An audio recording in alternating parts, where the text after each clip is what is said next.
Hello students, this is my first lecture of plus 1 math class, and in this lecture I will be starting with the first topic of NCERT, that is set. In this lecture I will be discussing about set, what do you mean by set and how do we represent a set. To begin with, in a simple words we can say set is a collection. For example, we have seen various collection of our day-to-day life, like collection of playing cards, right? Cricket team of India, right? This is a collection of natural numbers, collection of integers. But is it so that every collection would be called a set? No, actually every collection need not to be a set. For that, we have to be precise. We have to be precise with the definition of set. So what is a set? Set is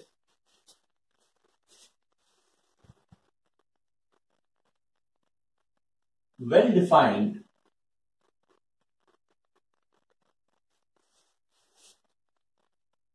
collection of objects.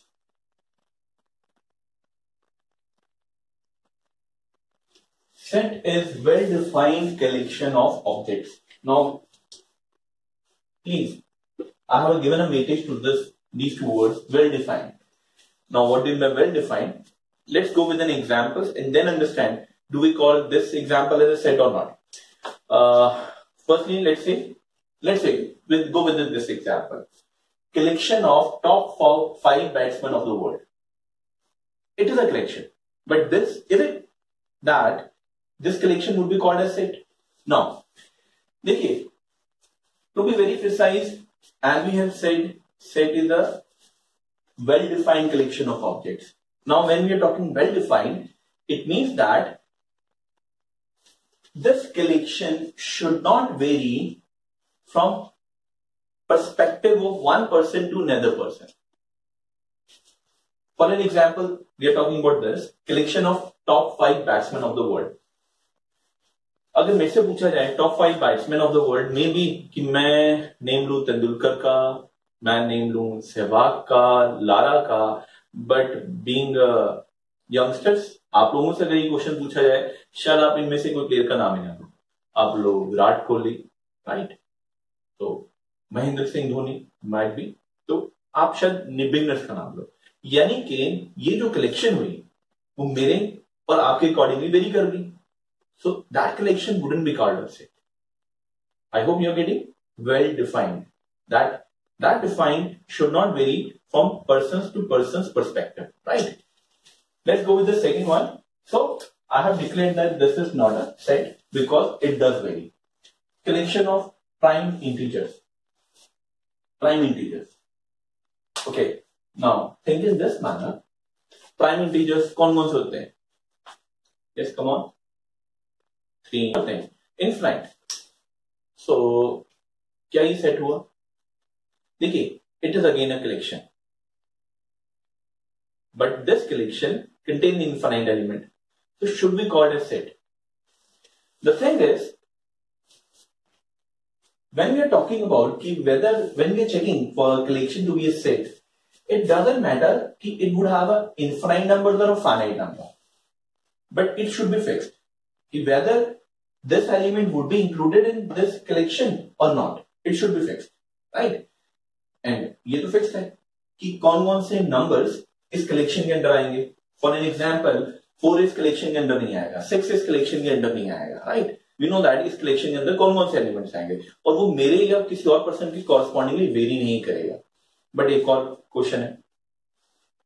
Suppose मेरे से question ये पूछा गया और यही question let suppose एक class 3rd के student से पूछा गया जिसने अभी प्राइम इंटीजर्स के बारे में पढ़ा ही नहीं है, तो उसका और मेरा आंसर तो वेरी कर जाएगा ना. देन क्या ये कलेक्शन सेट हुई? अब इसको समझिए. जब ये ऐसा एक स्टेटमेंट है, जैसे हमने ये पूछा किसी एक से, तो पहली बात तो हम ये मान के चलते हैं हमने उससे पूछा जिसको उस कंसेप्ट के बारे में पता था, राइट? यानी कि ये क्वेश्चन किसी बच्चे से पूछना जिसने ये पढ़ाई नहीं है उससे के कॉरस्पॉन्डिंग गलत है. हमें क्वेश्चन ही उससे पूछना चाहिए जिसको इस कलेक्शन के बारे में पता है। अब उससे ये हमने पूछा जा रहा है कि क्या बताइए क्या ये सेट है। Yes, he would be declaring, क्योंकि अगर उसको इस कंसेप्ट की नॉलेज है तो एग्जैक्ट आंसर बोलेगा कि 4 इसके अंदर नहीं आएगा, 6 इसके अंदर नहीं आएगा, right. So that's why it doesn't very from person to person, so that's why इस collection is a set. So accordingly this collection is a set. और चलिए चेक करते हैं, collection of natural numbers lesser than 50। Yes, finite है, number of elements पता है हमें, natural number lesser than 50, right, और वो वेल डिफाइंड भी है। So this collection is set. I hope आपको थोड़ा सेट का आइडिया हुआ। सेट क्या है?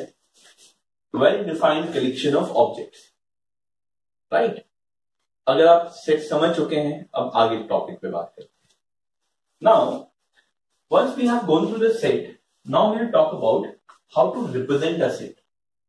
सेट को कैसे रिप्रेजेंट किया जाता है? मैथमेटिकली सेट को प्रेजेंट करने के लिए दो प्रेजेंटेशन है। One form is called as roster form and another one is called as set builder form. These are the two forms through which we can represent a set. Set builder form characteristic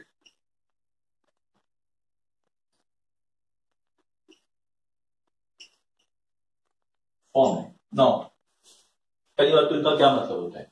roster form, set builder form. देखिए, आप इसको ऐसे समझने की कोशिश करिए। For an example, suppose I am taking a set. Now please focus. whenever I would be taking an example of a set, then their collection would be represented by a symbol and that symbol is always a capital letter. यानी कि set के लिए अगर कोई हम symbol use करते हैं तो वो कैपिटल लेटर सिंबल यूज किया जाता है।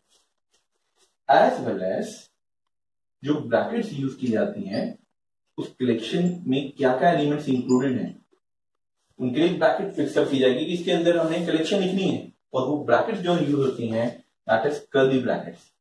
You have to be precise about this. Specifically आपको कर्ली ब्रैकेट्स ही मार्क करनी है when we are talking about sets.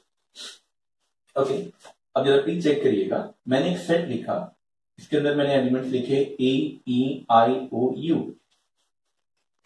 A E I O U. I hope you are getting what I have written, vowels of right English alphabets. So I have written all the vowels over here. So जब मैंने एक set को, इस collection को इस format में लिखा, that format is called as roster form. But अगर मैं इसी कलेक्शन को कुछ इस तरीके से लिखूं, x such that x is a vowel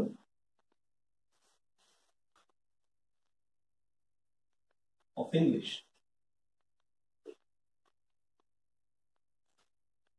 तो x is a vowel, right? तो इंग्लिश में जो जो वॉवल्स यूज होते हैं वो सारे हमने लिखे। तो एक मिनट सोच के देखिए, ये कलेक्शन और ये कलेक्शन में कोई डिफरेंस है? ये भी अल्टीमेटली उसी कलेक्शन के बारे में बात कर रही है जिसके अंदर ए ई आई ओ यू आते हैं। So it means this collection and this collection both are representing the same thing, right? So both are representing the same thing. It means both are representing a set. जब मैंने इस तरीके से set को लिखा, ये कहलाएगी रोस्टर फॉर्म। जब मैंने सेट को इस फॉर्मेट में लिखा, ये कहलाएगी इसकी सेट बिल्डर फॉर्म। नाउ अब आप समझने की कोशिश करेगा कि रोस्टर फॉर्म क्या है। रोस्टर फॉर्म वो है जिसमें हम डायरेक्ट एलिमेंट्स लिखते हैं कि उस कलेक्शन में जो जो एलिमेंट्स आ रहे हैं वो सारे के सारे एज इट इज जब लिख दिए जाते हैं, that form is called as roster form. Where as set builder form क्या होती है? सेट बिल्डर फॉर्म वो फॉर्म है जिसमें हम सिर्फ सेट की कैरेक्टरिस्टिक्स लिखते हैं। Means what? इस सेट में आने वाले एलिमेंट्स की कैरेक्टरिस्टिक्स लिखी जाती है, वो एलिमेंट्स डायरेक्ट फॉर्मेट में नहीं लिखे जाते हैं। That form is called as set builder form. और यहां पे जो हम कैरेक्टरिस्टिक्स लिखते हैं वो कैरेक्टरिस्टिक्स इस सेट के एलिमेंट्स ही होल्ड करते हैं और कोई एलिमेंट नहीं होल्ड करता है। नाउ अब जरा एक मिनट, उसको और समझने के लिए पहले सेट बिल्डर फॉर्म में जो मैंने लिखा है थोड़ा आप इसके मीनिंग को समझिए पहले। How do we read this? Such that x is a vowel of English, right? तो अब पहली बात, जब आपने इसको रीड करना है, जब हम सेट की इस फॉर्म को रीड करते हैं तो इसको ऐसे ही रीड करते हैं, x such that this। Now पहली बात, ये x क्या रिप्रेजेंट करता है? x जो मैंने यहां पे पहले लिखा जाता है वो रिप्रेजेंट करता है हर एलिमेंट्स के सेट, इस सेट A के हर एलिमेंट्स को रिप्रेजेंट करता है। It means I can say that it is a general element of this set A. It means what? It can represent every element of that set holding the given characteristics. क्या characteristics है इस particular example में? क्या characteristics है? X is a vowel.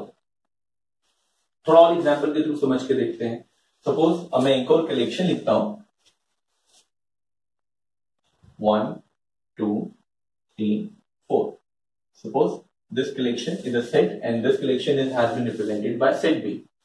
अब ये इस set B की रोस्टर फॉर्म है। अगेन मुझे इसी सेट B की अगर सेट बिल्डर फॉर्मेट लिखनी हो तो मैं लिखूंगा x such that x is a natural number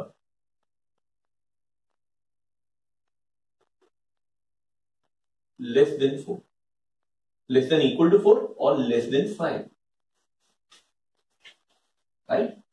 सो ये जो फॉर्मेट है that is called as roster form. कौन सी फॉर्म है? Roster form. And this form is called as set builder form. I hope अब आप समझने लगे होंगे रोस्टर फॉर्म क्या है, जिसमें डायरेक्ट एलिमेंट लिखे जाते हैं। सेट बिल्डर फॉर्मेट क्या है, जिसमें एलिमेंट्स ही नहीं लिखे जाते, रादर उनकी कैरेक्टरिस्टिक्स लिखी जाती है और वो कैरेक्टरिस्टिक्स स्पेसिफिक होनी जरूरी है कि वो उस सेट के ही एलिमेंट्स को रिप्रेजेंट करे और किसी एक्स्ट्रा एलिमेंट को ना रिप्रेजेंट करे। So roster form, set builder form. अब in mathematics various sets have been symbolized and they have a standard symbol for that. For an example, when we were talking about set of whole numbers, set of whole numbers के लिए हम mathematics में symbol use करते हैं W। So it means what? When we are dealing with the sets and we are representing capital W over there, it means we are talking about a set of whole numbers. Same manner, if we want to talk about natural numbers, तो हम जो symbol use करेंगे that is capital N। For set of integers the symbol used would be capital Z, and for real numbers the symbol used would be capital R। So these are the standard symbols that we will be using in our plus one mathematics. W, N, I, Z, ये सारे किस चीज के symbol हैं? ये symbols हैं set of numbers की। W stand for set of whole numbers, N stand for set of natural numbers, Z stand for set of integers, capital R stand for real numbers. I have talked about I also. Sometimes for integers we also represent a symbol capital I also, right? Okay. So एक minute जरा अब तक की summarization करें। हमने क्या किया यहां पर? हमने पहली बात तो पढ़ी कि सेट किसे कहते हैं। Set is a well defined collection of objects. फिर मैंने कुछ एग्जांपल्स बताए, फिर मैंने कहा सेट को प्रेजेंटेशन कैसे करते हैं, how do we represent a set. Set को लिखने की दो फॉर्म्स हैं, one is called as roster form, another is called as set builder form. Roster form जिसमें डायरेक्ट एलिमेंट लिखे जाते हैं, सेट बिल्डर फॉर्म जिसमें कैरेक्टरिस्टिक्स लिखी जाती हैं। Then I have given a few examples and standard symbols, right? अब देखिएगा please,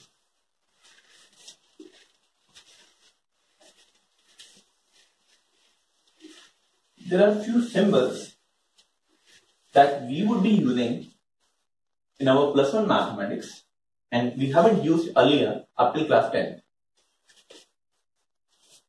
First symbol is this.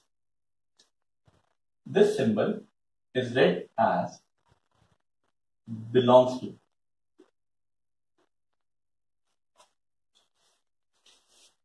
Two belongs to set containing 2, 3, 4. 5 this. It means if belongs to symbol has been crossed, then this is read as does not belongs to. So 2 belongs to this set, but 5 does not belong to this set, so it would be written like this. I hope अब आपको belongs to का meaning ही समझ में आ गया होगा. Belongs to कब use किया जाता है? When this element is a part of this set, then we write down this element belongs to this set. When this element is not a part of this set, we write down 5 does not belong to the set. Right? अगर आप ये symbol समझ चुके हैं, अब फिर से set की रोस्टर और सेट बिल्डर फॉर्म को लिखते हैं यूजिंग दिस सिंबल्स. कैसे देखेंगे? Suppose if I write down set capital A x such that x belongs to natural number x lesser than equals to 4. मैंने एक सेट लिखा. कौन सी फॉर्म लिखी है? Set builder form. कैसे रीड करना है? x such that x belongs to natural number x lesser than equal to 4. अब आपके पास क्वेश्चन इस टाइप के क्वेश्चन कैसे आते हैं एग्जाम में? क्वेश्चन ये आएंगे कि ये आपकी सेट बिल्डर फॉर्म है, आपको इसकी रोस्टर फॉर्म लिखनी है. चलिए अब मैं इसी सेट की रोस्टर फॉर्म लिखना चाहता हूं. एज आई टोल्ड यू कि रोस्टर फॉर्म में डायरेक्ट एलिमेंट लिखे जाते हैं.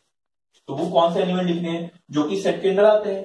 अब इस सेट के अंदर क्या आते हैं? वो रीज की जो कैरेक्टरिस्टिक्स है उनको समझिए और उनके कॉरेस्पॉन्डिंग एलिमेंट लिख दीजिए. कौन कौन से नंबर्स? नेचुरल नंबर जो कि लेसर देन इक्वल टू 4 है. So list the numbers which are lesser than equal to 4. कौन कौन से नंबर्स हुए? 1 2 3 एंड 4. ये आ गई इस सेट की रोस्टर फॉर्म. राइट. फर्दर थोड़ा सा और चेक करिए. Suppose this time I write down 2 3 4 and 5. कौन सी फॉर्म लिखी है मैंने? This time I have written roster form. Exam में क्या हो सकता है? इसकी सेट बिल्डर फॉर्म लिखो. तो इसकी सेट बिल्डर फॉर्म लिखनी है. इसको चेक करिएगा. x such that x belongs to natural number x is greater than equals to 2 lesser than equal to 5. x such that x belongs to natural number x is greater than equal to 2 lesser than equal to 5. तो ये हुई इसी set की set builder form. Now अब देखिए इसमें equation. Roster form जब मेरे पास दी जाए तो उस सेट की set builder form may vary according to your way of presentation. Means what? It is not necessary कि जो मैंने B सेट की सेट बिल्डर फॉर्म लिखी है ये ऐसे ही लिखी जा सकती है. There are lot of method of that. वो आपकी ऑब्जर्वेशन है. देखिएगा मैं ये भी तो लिख सकता था x such that x belongs to whole number, x belongs to whole number and x is greater than 1 lesser than 6. सोच के देखिए क्या ये सेम सेट को नहीं रिप्रेजेंट कर रहा? Yes it is. क्यों? होल नंबर्स कौन से होते थे? 0 onwards number including 0. Right. But right now मैंने क्या बोला? 1 से बड़े और 6 से छोटे. तो कौन से नंबर हुए? 2 3 4 5 ही तो हुए. राइट. तो इसको आप समझिए कि यानी कि अगर मेरे पास रोस्टर फॉर्म हो, set builder form, variation possible है उसमें. और ये भी जरूरी नहीं कि जो मैंने मैथमेटिकल सिंबल्स में लिखा है इतना मैथमेटिकल सिंबल में लिखना है. जैसे मैंने पहले लिखा था आप सिंपल मैथमेटिकल सिंपल स्टेटमेंट के थ्रू भी रिप्रेजेंट कर सकते थे. कैसे? कि मैं क्या लिख देता? x such that x is a natural number greater than equals to 2 and lesser than equal to 5. उसको मैं स्टेटमेंट वाइज लिख देता रादर देन मैथमेटिकल इक्वेशन के टर्म में. तो वो भी एक अपने आप में फॉर्म है और सेट बिल्डर फॉर्म ही है इसी सेट की. राइट. आई होप आपको इस सिंबल का यूज करना समझ में आ गया. ओके. अब इसके अलावा फर्स्ट एक्सरसाइज में और क्या है? जैसे मैंने आपको बताया कि सेट क्वेश्चन क्या रहते हैं फर्स्ट एक्सरसाइज में कि सेट किसे कहते हैं, आपके पास क्वेश्चन दे दिए जाएंगे, चेक करो कि वेदर दीज आर सेट्स और नॉट। फिर क्वेश्चन नेक्स्ट क्वेश्चन आएंगे कि सेट दिया है, रोस्टर फॉर्म दिया, सेट बिल्डर फॉर्म निकालो, सेट बिल्डर फॉर्म दिया है, रोस्टर फॉर्म निकालो, इस टाइप के क्वेश्चन मिलते हैं। बट अब थोड़ा सा सेट की डेफिनेशन में चीजों को और समझते हैं, प्रेजेंटेशन की चीजों को कुछ और समझते हैं, क्या क्या है उसमें बेसिक पॉइंट्स, अब थोड़ा उनके बारे में डिस्कस करते हैं।